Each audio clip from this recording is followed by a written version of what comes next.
वृंदावन बिहारी लाल।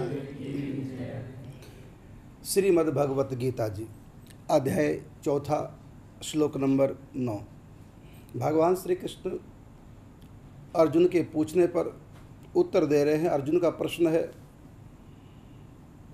भगवान के अवतार जन्म के संबंध में। तो भगवान श्री कृष्ण कहते हैं कि अर्जुन, मेरे तुम्हारे अनेक जन्म हो चुके हैं, लेकिन अंतर है मेरे जन्म कर्म में और तुम्हारे जन्म और कर्म में। जो अज्ञानी जन है वो भगवान के जन्म को इंसान के जन्म जैसा मान लेते हैं और भगवान के कर्म को इंसानों के मानवों के कर्म जैसा मान लेते हैं। इसलिए वो भगवान श्री कृष्ण को भगवान न मान करके गलती से अज्ञानवश एक मनुष्य या महामानव ही मान पाते हैं। क्यों? क्योंकि भगवान श्री कृष्ण कहते हैं कि ये बात सत्य है कि मैं जन्मता हूँ, ये बात भी सत्य है कि मैं कर्म भी करता हूँ, लेकिन मेरे जन्म और कर्म मनुष्य के समान हो ही नहीं सकते। कहा भगवान ने 4 अध्याय श्लोक नंबर 9 कि जन्म कर्म च में दिव्यमेवं यो वेत्ति तत्वतः त्यक्त्वा देहम पुनर्जन्म नैति मामेति सो अर्जुन। मेरे जन्म और कर्म दोनों ऐसे दिव्य हैं, इनको जो जान लेता है, त्यक्त्वा देहम पुनर्जन्म नैति मामेति सो अर्जुना। हे अर्जुन, केवल जानने मात्र से व्यक्ति आवागमन से छूट जाता है, मुक्ति पद को प्राप्त कर जाता है, जन्म मरण के चक्कर से छूट जाता है, कर्म बंधन से छूट जाता है। मेरे कर्म को जो जान लेता है कर्म बंधन से छूट जाता है, और मेरे जन्म के तत्व रहस्य को, उसकी दिव्यता को जो जान लेता है, फिर उसका दोबारा से जन्म होता नहीं। अब प्रश्न है कि भगवान को क्या कोई जान सकता पूरा? वैसे कहा कि वही जानहि जेहि देहि जनाई, जानत तुम ही होई जाई। परमात्मा के जन्म और कर्म के रहस्य को वही जान सकता है जिसको भगवान जनाना चाहे, और कोई भगवान के जन्म और कर्म के रहस्य को, तत्व को उतना ही जान सकता है जितना भगवान जनाना चाहे। व्यक्ति के हाथ में है ही नहीं कि भगवान के जन्म कर्म के तत्व को, रहस्य को जान ले। भगवान की कौन कहे, संत के कर्म के रहस्य को कोई नहीं जान सकता। भगवान की तो बात बहुत ऊंची, बहुत दूर की है। संत तो इसी माया के अंदर रहते हैं, उनके कर्म रहस्य को कोई नहीं जान सकता। भगवान को तो कोई कैसे जानेगा? बस उतना ही कोई जान सकता संत को जितना संत जनाना चाहेंगे, और जब जनाना चाहेंगे तभी जान सकता है। जितना जनाना चाहेंगे उतना ही। अपनी मर्जी से कोई जान ही नहीं सकता। रावण चला जानने के लिए राम को, क्या जान पाया? कि अगर मृग के पीछे भागे समझो भगवान नहीं है, और भगवान मृग के पीछे भाग गए। और रावण ने क्या सोच लिया, भगवान नहीं है, तो क्या जान गए हो? रावण कितना भी विद्वान क्यों ना हो, भगवान को नहीं जान सकता, नहीं जान सकता, नहीं जान सकता। और रही बात संत की, रावण कितना भी बड़ा विद्वान क्यों ना, उसी का सागा भाई संत है। जिस संत को, जिस विभीषण को भगवान कहते हैं कि तुम सरीखे संत प्रिय मोरे, धरूं देह नहीं आन नहीं हो रे। तुम जैसे संत मुझको बड़े प्रिय हैं, तुम जैसे संतों के लिए मेरा जन्म होता है। तो रावण का भाई विभीषण संत है, वो अपने संत को नहीं, भाई को नहीं जाना पाए। जो संत 24 घंटे रावण के साथ है, जिसने रावण के साथ जन्म लिया, रावण के साथ तप किया, रावण के साथ वार्तालाप, रावण के साथ रहा, और जिसको रावण ने प्रधानमंत्री के पद पर प्रतिष्ठित किया, उस संत को भी रावण नहीं जान सका। और न जानने के कारण के वह संत को नहीं जान सका, संत को लात मारी, और राम को, भगवान को नहीं जान सका तो सीता हरण किया, नहीं जान सका। तो संत और भगवान को दोनों को कोई जान ही नहीं सकता। तो भगवान, इसलिए भगवान ने कहा जन्म कर्म च में दिव्यम एवं यो व्यक्ति तत्वतः। अब यह प्रश्न है कि कोई जब जान ही नहीं सकता, जब एक नियम, एक सिद्धांत है कि वही जान ही जही जो वही जान ही जही देहि जनाई, जिसको भगवान और संत जितना जनाना चाहेंगे उतना ही कोई जान सकता है, और उससे ज़्यादा नहीं। तो भगवान ने ऐसा क्यों कहा कि जो जानेगा वो मुक्ति पद को प्राप्त हो जाएगा, आवागमन से छूट जाएगा? इसका अर्थ है कि जानना क्या है? जानना है एक चीज़, क्या कि जन्म कर्म च में दिव्यम। इसको जानना है कि भगवान के जन्म और कर्म इंसान के जैसे नहीं है, वो दिव्य है। बस इतना समझना, इतना मान लेना है। जानोगे नहीं, केवल इतना मान लेना है कि भगवान का जन्म हमारे जन्म जैसा नहीं होता, और भगवान का कर्म मनुष्य के कर्म जैसा नहीं हो सकता। कर्म बांधते हैं, भगवान के कर्म बांधते हैं, इसलिए भगवान की लीला है और जीव के कर्म हैं, और कर्म अपना फल देता है और लीला भगवान की वो स्वयं फल रूपा है। कर्म फल रूपा नहीं, कर्म एक बीज है, उसका फिर समय पे फल मिलता है, लेकिन भगवान जो करते हैं वो कर्म नहीं है, बल्कि वो भक्तों की भक्ति का फल है। भगवान का जो कर्म वो कर्म न होकर के वो फल है, और फल क्या है? आनंद है। इसलिए परमात्मा की प्रत्येक लीला आनंद देने वाली, चाहे वो रावण को मार रहे हैं भगवान, तब भी रावण को आनंद आएगा, तब भी वो जन्म मरण के बंधन से मुक्त हो जाएगा। चाहे वो भगवान बाली को मार रहे हैं, लगता है, और डांट रहे हैं बाली को, लेकिन ये भगवान की आनंददायक लीला है, और बाली को इतना आनंद आ गया कि भगवान को प्राप्त कर गया। तो भगवान बाली को मौत दे रहे हैं, और बाली उस मौत से ही प्रसन्न है। मैं कितना भाग्यशाली हूँ कि मृत्यु के समय आप मेरे सामने खड़े हैं। जन्म जन्म मुनि यत्न कराही, अंत राम कही आवत नाही। और अंत समय, मृत्यु के समय में आप मेरे सामने खड़े, तो आपकी दी हुई मौत को मैं टालूंगा नहीं, इसलिए मैं मरना ही चाहता हूँ, क्योंकि ऐसा अवसर फिर दोबारा नहीं आएगा। तो भगवान तो मौत भी अगर किसी को दे रहे हैं तो वो भी आनंद देने वाली है।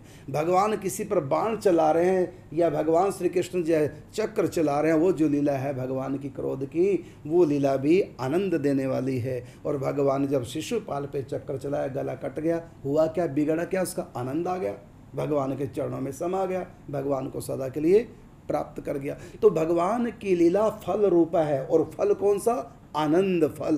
मुक्ति से भी आगे का फल भगवान की लीला देती है।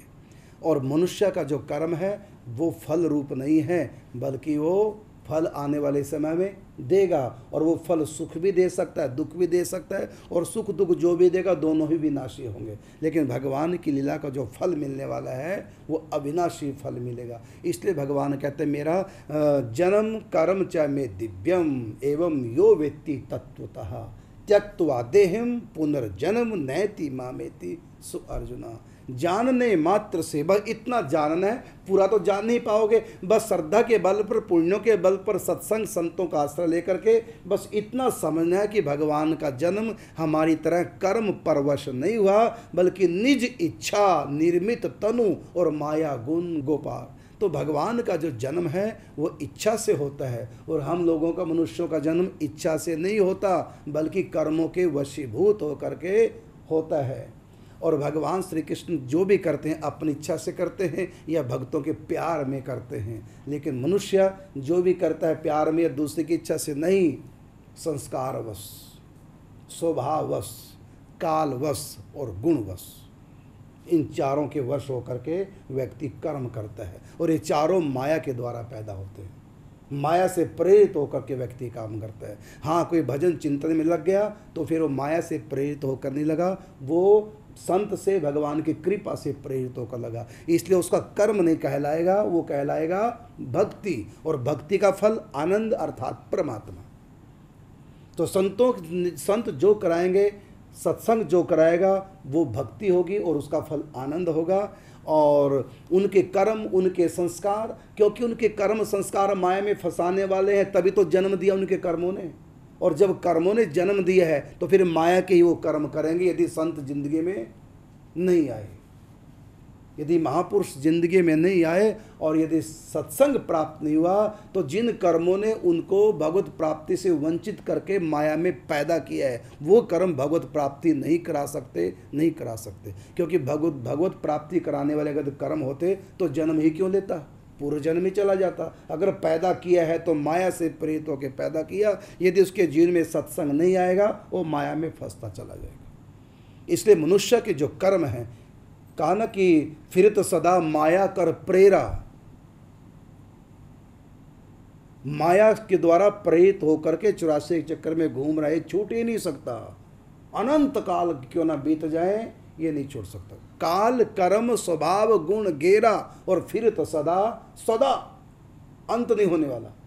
काल कर्म स्वभाव गुण घेरा, और फिरत सदा माया कर प्रेरा। जैसे चार दीवारी है, काल की, मौत, समय, टाइम, काल कर्म जो उसने किया है, काल कर्म और स्वभाव जो कर्म करते करते उसका संस्कार बन गया, आदत बन गई, वो आदत से परवश होकर फिर कर्म करेगा। तो काल, कर्म, स्वभाव और इधर गुण, गुण का अर्थ माया के त्रिगुण, तमोगुण, रजगुण, सतोगुण। तो ये 4 दीवारी है, काल, कर्म, स्वभाव, गुण घेरा और फिर तो सदा माया कर प्रेरा। अब 4 दीवारी के अंदर कितना भी घूमेगा उसके अंदर ही रहेगा, बाहर निकल नहीं सकता जब तक उसको सत्संग भगवान की कृपा से प्राप्त ना हो। और सत्संग की कृपा से जो वो करेगा उसको कर्म नहीं कहते, उसको कहते हैं भक्ति। इसलिए यहाँ पर भगवान कहते हैं जन्म कर्म च में दिव्यम एवं यो वेत्ति तत्वतः त्यक्त्वा देहम पुनर्जन्म नैति मामेति स्वर्ज, मुझको प्राप्त करेगा, जन्म मरण के बंधन से सदा के लिए छूट जाएगा। तो भगवान के जन्म और कर्म का रहस्य कोई जान ले तो क्या जानना है कि दिव्य है, अर्थात मनुष्य की तरह नहीं है।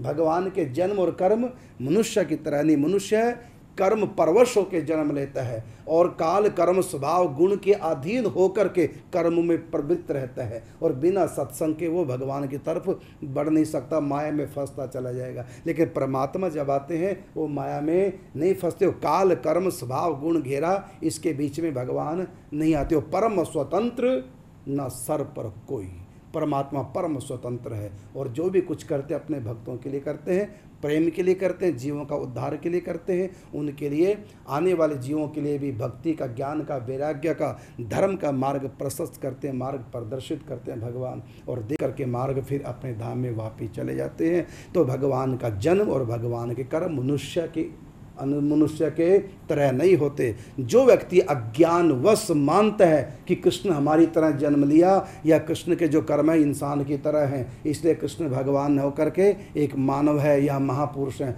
जो ये कहते हैं वो इसलिए कहते हैं क्योंकि उन्होंने ऐसे संतों का अब तक संग नहीं किया जो उनके तत्व के मर्म को बताएं। तो भगवान कहते हैं जन्म कर्म च में दिव्यम एवं यो वेत्ति तत्वतः। तो तत्व से जान ले, तत्व से बस यही जानना है, क्योंकि परमात्मा जानने की वस्तु है ही नहीं जो जान ले। केवल आत्मा को जाना जा सकता है, परमात्मा को जाना नहीं जा सकता। परमात्मा को पाया जा सकता है, जाना नहीं जा सकता। परमात्मा जानने की चीज़ नहीं, परमात्मा मानने की चीज़ है, परमात्मा प्राप्त करने की चीज़ है। और जानने की कोई चीज़ है तो आत्मा है, आत्मा को जानो और परमात्मा को मानो। आत्मा को पाया नहीं जा सकता क्योंकि हम स्वयं आत्मा हैं, और परमात्मा को पाया जा सकता है। तो भगवान के जन्म और भगवान के कर्म वो मनुष्य की तरह नहीं होते। तो उनके जन्मों के, उनके कर्मों के रहस्य को अर्थात दिव्यता को जान लेना है। बस इतना ही मान लेना है कि मनुष्य की तरह नहीं है। माया के वशीभूत होकर भगवान जन्म लेते, कर्म के वशीभूत होकर भगवान जन्म लेते, और भगवान के कर्म भी कोई स्वार्थ से, आसक्ति से, वासना से प्रेरित नहीं होते। भगवान के कर्म दिव्य हैं, अर्थात भगवान के कर्म न होकर के भगवान की लीलाएं हैं, और उन लीलाओं को गा करके, सुन करके, चिंतन करके जीव भव से पार हो जाता है। इसलिए ये जो भगवान ने गीता का 4था अध्याय श्लोक नंबर 9 अर्जुन को बताया अपने जन्म और कर्म की दिव्यता को, कि मेरे जन्म और कर्म को जो दिव्य मान लेता है और जो इस प्रकार से विश्वास कर लेता है, तो केवल मानने मात्र से उसके स्वयं के कर्म दिव्य हो जाते हैं, और स्वयं का जन्म इतना दिव्य हो जाता है, उसका अंतिम जन्म होगा, उसके बाद तो सदा के लिए मेरे धाम में नैति मामेति स्वर्ज, मुझको प्राप्त कर जाएगा। तो भगवान के जन्म का तत्व रहस्य जानने से, उनकी दिव्यता को मानने से जन्म मरण छूट जाता है, और भगवान के कर्मों का रहस्य भली प्रकार से जानने से, उनकी दिव्यता को मान लेने से व्यक्ति के स्वयं के कर्म दिव्य हो जाते हैं। इसलिए भगवान ने कहा वो व्यक्ति त्यक्त्वा देहम पुनर्जन्म, शरीर को छोड़ करके पुनर्जन्म नैति नहीं होता उसका पुनर्जन्म, केवल इतना मान लेने से मात्र से कि भगवान का कर्म, लीला भगवान की, और भगवान का जन्म दिव्य है। तो इस प्रकार जो दिव्यता को मान लेता है वो इसलिए भगवान की प्राप्ति करता है, क्योंकि उसका जीवन दिव्य हो जाता है, उसके कर्म भी दिव्य हो जाते हैं। दिव्य कर्म का मतलब कर्म नहीं रहते, उसका प्रत्येक कर्म भक्ति बन जाता है, प्रत्येक कर्म उसका आराधना बन जाता है। समाज की सेवा करेगा तो वो भी भक्ति है। जो भी कुछ मेरी कर्मों की दिव्यता को मान लेने वाला व्यक्ति जो भी कुछ करेगा उसके कर्म भी दिव्य हो जाएंगे, और अंत में वो मुझको प्राप्त कर लेगा। जय श्री राधे, जय श्री कृष्ण।